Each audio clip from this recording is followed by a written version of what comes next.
Hello everyone, আসসালামু আলাইকুম। যে কিনা এতদিন মানুষের উপকার করতো, মানুষের কবর করতো, আজ তার কবর করা হচ্ছে। আমার ফুফা মোহাম্মদ মনু মিয়া আজ সকাল 10টা 30 মিনিট হইতে ইন্তেকাল ফরমাইছে।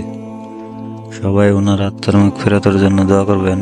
আল্লাহ যেন ওনাকে জান্নাতুল ফেরদাউস দান করেন। উনি অসংখ্য কবর করেছেন, যা কিনা সংখ্যায় 3000+ তো সবাই দোয়া করবেন আমার ফুফার জন্য, ওনাকে যেন জান্নাত নসিব করে।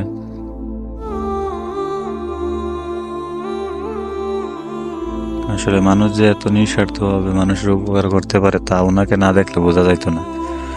উনি নিজের জমি বিক্রি করে যা একটা ঘোড়া কিনেছিল, সেই ঘোড়া দিয়ে মানুষের বাড়ি বাড়ি যেয়ে কবর করতো। মানুষ যেখানেই মরতো সেখানেই চলে যেত, একটু খবর পাওয়া মাত্রই ছুটে যেত, না কোনো ভাড়া নিত না কোনো টাকা পয়সা নিত, নিঃস্বার্থভাবে মানুষের কবর করে দিত। কিন্তু আজ সে দুনিয়াতে নেই। তার ঘোড়াটাকেও দুর্ভিক্ষরা নৃশংসভাবে মেরে ফেলছে। তো সবাই দোয়া করবেন আর সবাই বেশি বেশি করে শেয়ার করে দিবেন। তো লাশ নিয়ে কবরে চলে আসা হয়েছে, লাশ নামানো হয়ে গেছে। এখন চিরদিনের জন্য বিদায় দেওয়া হবে। একদিন আমরাও এভাবে চলে যাব।